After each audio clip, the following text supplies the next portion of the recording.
자, 안녕하십니까. 오늘은 여러분과 함께 희곡에 대한 공부를 해보려고 합니다. 그리고 수업의 진행은 이제 같이 책을 읽는다거나 아니면 제가 이렇게 가끔 여러분의 희곡 창작에 대한 이제 중간중간 과정에서 이런 부분을 좀 이제 같이 하자라고 이야기를 할 때 영상으로 여러분에게 이렇게 드릴까 생각을 하고 있습니다. 저는 경기도 연극교육연구회 현재 회장을 맡고 있고요. 매홀고등학교에서 기술을 담당하고 있는 교사 유수미라고 합니다. 교사라는 호칭보다는 작가라는 호칭을 더 좋아합니다. 그래서 유작가라고 불러주면 더 좋아합니다. 글 쓰는 것을 뭐 오랫동안 좋아했고요. 아이들하고 연극 만드는 작업을 하면서 오랫동안 뭐 희곡을 쓰고 애기들끼리 대본을 만드는 일들을 꾸준히 해왔던 것 같아요. 그래서 아직 전문적인 어떤 제가 이제 교사의 직업을 갖고 있기 때문에 전문적인 작가는 아니지만 여러분들에게 이렇게 희곡을 함께 써가요 라고 하면서 같이 얘기를 좀 나눠볼 수 있을까 해서 오늘 이렇게 카메라 앞에 섰습니다. 이 카메라 앞에 서는 것도 하니까 느네요. 참 어색했는데 말이지. 희곡 공부를 하시려면 사실 희곡 공부를 할 때 희곡을 쓰려면 제일 중요한 거는 희곡을 많이 읽어보시는 게 제일 좋아요. 이제 희곡을 쓰시는 분들한테 막 물어봤어요.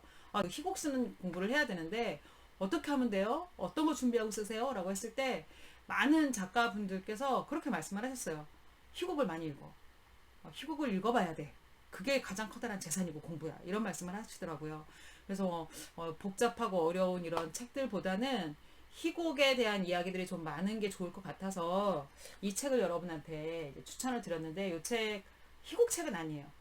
왜냐면 희곡은 낱개로 한 권씩을 사야 되니까 이 책은 다른 여러 가지 연극에서부터 비롯된 다양한 이야기들이 이 짧게 짧게 이어져 있어서 요걸 가지고 이제 이야기 속으로 하나씩 하나씩 들어가면 좋겠다라고 해서 우리에게 좀 초입부 문턱 정도로 제공할 수 있는 책이 아닐까라는 생각이 듭니다.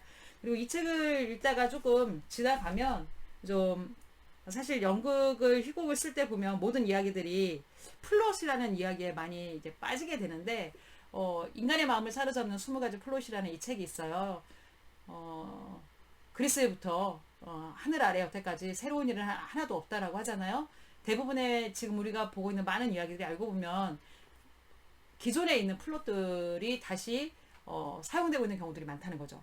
알고 보면 있는 플롯에다가 우리가 쓰고 싶어자 하는 이야기들을 얹어볼 수 있다. 그런 구성의 기본이 있다라고 생각을 해볼 수 있을 것 같아요. 그래서 이 책에 대한 이야기도 해볼 거고요. 그리고 또 우리 카페에 올라가 있는 책 시나리오 어떻게 쓸 것인가 이 책입니다. 이 책은 뭐 희곡 분야라기보다도 무슨 영화나 작가를 희망하는 시나리오 쪽, 영화 작가를 희망하는 쪽에서는 굉장히 바이블처럼 많이 읽히고 있는 책이라고 해요. 그리고 다른 책보다 좀 쉽게 써져 있더라고요. 그래서 이 책을 이제 같이 이야기를 많이 하면서 할 거예요. 근데 이 책 읽는 거 좋아하시는 분 아니면 굳이 다 사실 필요가 있을까 싶어요. 우리가 이 책 가지고 이야기할 거예요. 이 책을 막 같이 몇 페이지 읽으세요. 이렇게는 안 할 거니까 여러분들은 얘가 이런 책들을 가지고 얘기를 하는구나 라고 하고 그냥 이건 지금 독서 모임이 아니라 쓰기 모임이잖아요. 그러니까 이런 책들에 있는 내용들 왜냐면 저는 아무 지식이나 말하면 안 되니까 이런 것들을 기본으로 여러분한테 말씀을 드릴 거지만 여러분들은 그냥 저를 통해서 간접적으로 들으세요. 그리고 저거 진짜 나도 한번 읽어보고 싶으네 이러면 나중에 요 중에 하나하나 여러분이 읽어보시면 좋을 것 같아요. 저도 그래요. 사실 뭐 새로운 걸 시작하려고 하면 첫 번째로 옷을 사죠. 그 다음에 책을 사요. 그 다음엔 이제 진료하죠.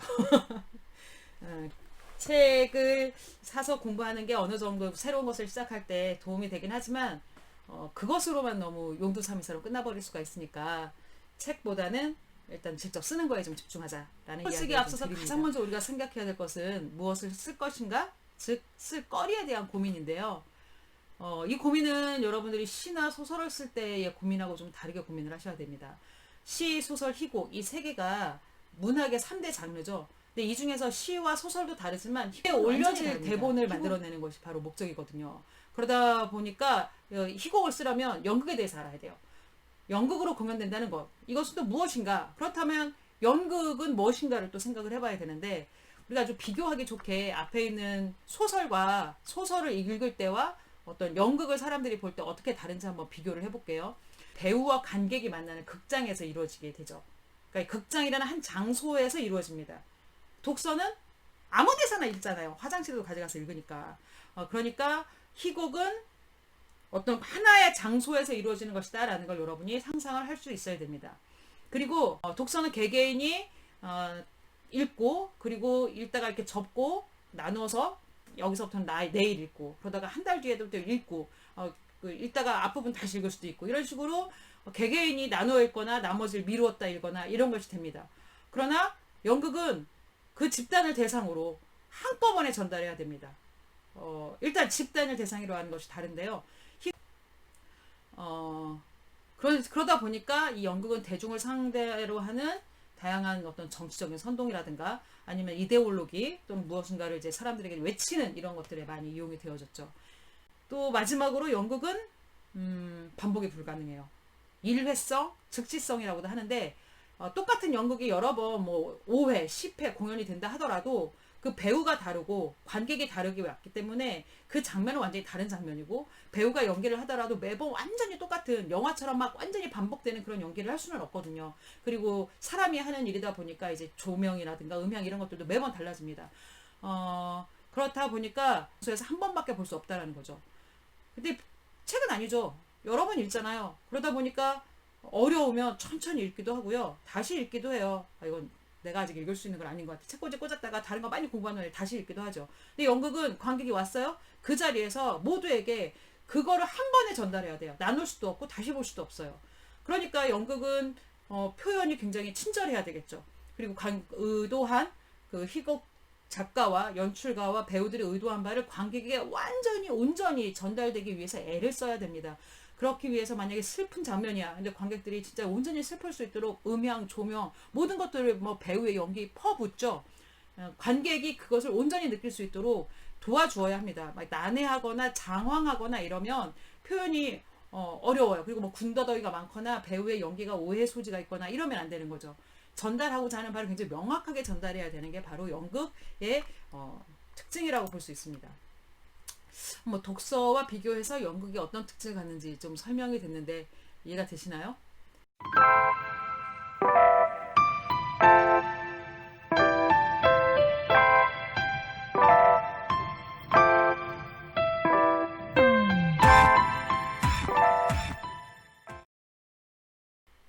희곡은 이런 연극을 염두에 두고 작성을 하셔야 됩니다. 다시 강조할게요. 많은 희곡 작가 지망생들이 희곡 쓰기와 소설 쓰기 차이를 잘 모르는데요. 뭐 그래서 막 소설을 희곡으로 각색한다 이렇게 말을 하면서 희곡의 인상을 쭈쭈 들이부면서 희곡인 것처럼 얘기하는데 그건 아닙니다. 그건 아닙니다. 희곡은 연극적인 전개를 염두에 두고 써야 합니다. 물론 희곡 중에는 연극으로 실제 무대에 올라지지 않는 올리는 목적으로 쓰지 않는 희곡도 가끔 있어요. 레제 드라마라고 하죠. 괴테의 파우스트 같은 작품은 그 시대에는 레제 드라마였어요. 읽어보시면 알겠지만 작품 자체가 그래요. 뭐 하물며 배역의 이름도 없는데 뭐 지나가는 무엇이 막 이렇게 막 지문처럼 배역 이름을 말하기도 하고 이러거든요. 그건 레제 드라마였어요. 그렇지만 그 레제 드라마도 이제 시기가 요즘 최근에 들어서는 이 무대에 올리는 기술들이 발전하면서 파우스트 무대에 올렸죠. 더 이상 레제 드라마가 아니에요. 아주 드물게 연극으로 공연화될 것을 목적으로 하지 않는 희곡이 있을 수는 있지만 희곡은 무대에 올려지는 것을 구체적으로 상상하여 쓰는 극작가에 의해서 쓰여지는 거다라는 것을 여러분이 꼭 염두에 두셔야 될 것 같아요. 희곡 쓰기에 여러분이 첫 번째 과제는 소재 고르기와 주제 정하기입니다. 바로 이번 주의 주제죠. 소재는 고르는 거고 주제는 정하는 겁니다. 그러니까 소재는 무엇인가에 우리 일상생활 주변에 있는 것 중에서 하나를 잡아서 고른다고 생각하면 되는데요. 소주제를 한번 여행으로 비교해서 생각을 해볼게요. 소재는 여행 가고 난 여행지예요. 여행지. 그리고 주제는 그 여행을 통해서 내가 하고자 하는 거 시겠죠. 만약 내가 이번 여행을 통해서 건강을 막 굉장히 증진하면서 자연의 아름다움을 느낄 거야 라고 하면 가는 데가 따로 있겠죠. 저는 저번 방학 때 스쿠버 다이빙을 하려고 팔라완이라는 필리핀을 갔거든요. 필리핀의 팔라완 너무 아름다운 바다 다이버들의 스팟인데 그 목적으로 거기 가기에는 팔라완이 목적이 좋죠. 근데 만약에 뭐 사막을 걷는다거나 뭐 산을 등반한다면 그 목적지는 옳지 않는 거죠. 소재라는 어떤 목적지 그리고 그것을 통해 달성하려고 하는 여행자의 목적, 이것이 있듯이 소서 이 희곡을 통해서 전달하고자 하는 주제, 이게 잘 맞아떨어져야 될 거예요. 아이들에게 이제 연극을 할 때 너네 이번 연극 주제가 뭐야? 그러면 학교 폭력이요. 너네는 무슨 연극을 주제로 해? 라고 하면 저희는 뭐 외국인 노동자에 대한 이야기거든요. 그건 소재고 주제는 뭐냐고. 주제요? 주제 평등? 이렇게 얘기해요. 아니야, 주제는 그렇게 말하면 안 돼 라고 이야기를 해요. 자, 소재는 학교 폭력에 관한 이야기를 하려고 해요. 학교 폭력으로 이야기해요. 소재죠.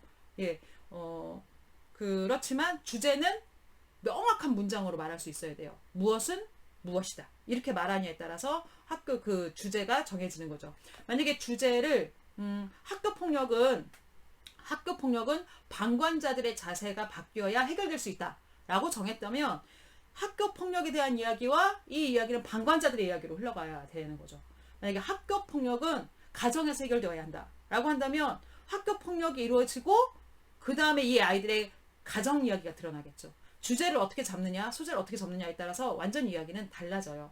특히 이렇게 주제가 명확하고 주제가 이 연극을 흘러갈 수 있는 힘을, 동력을 주는 것을 줬을 때 여러분이 수월하게 쓰는 사람도 수월하고 그 공연을 올리는 배우들도 수월할 것이며 그것을 듣는 관객도 잘 이해할 수 있겠죠. 소재가 먼저냐, 주제가 먼저냐 되게 달라요. 도스토옙스키는 어느 고리대금 업자가 그 살해당한 뉴스 기사를 보고 이걸 가지고 소설을 써야겠다라고 해서 죄와벌이라는 소설을 썼다고 그래요. 이런 경우는 소설의 소재를 먼저 어떤 토픽, 이것을 헤드라인을 통해서 얻었다라고 볼 수 있겠죠. 그런 이제 소재가 오는 것도 있고, 근데 하지만 많은 사람들은 내가 어떤 이야기를 좀 하고 싶다, 뭐에 대한 이야기를 써야겠다, 만약 되게 억울했거나 분했거나 세상을 향해서 이런 것들을 좀 사람들에게 알려주고 싶다고 해서 어떤 하나의 명제 또는 어떤 나가 이야기하고자 하는 이야기가 오죠. 그러면 그것을 가지고 이걸 어떤 것으로 풀까라고 하면서 이제 소재를 정하게 되죠. 소재가 무엇이든 주제가 먼저이든 이 소재와 주제가 잘 어울려야 하며, 주제는 명확하게 희곡을 걸어갈 수 있도록, 굴러갈 수 있는 동력을 줄 수 있는 그런 것이어야 더 좋다라는 이야기를 여러분한테 드립니다. 이야기를 하다 보니까 좀 시간이 이것저것 많이 했는데요. 오늘은 소재 고르기, 주제 정하기라는 이번 주 주제에 대해서 여러분들이 좀 생각을 해보시도록 이야기를 좀 해봤습니다. 다음 시간에는 여기에 이어서 이제 그럼 소재와 주제를 정했으면 어떤 식으로 희곡을 이제 써나갈 것이냐에 대해서 이야기를 드릴 건데요. 여러분들 포기하지 마시고 이야기 만들기 같이 꼭 하셨으면 좋겠습니다. 감사합니다.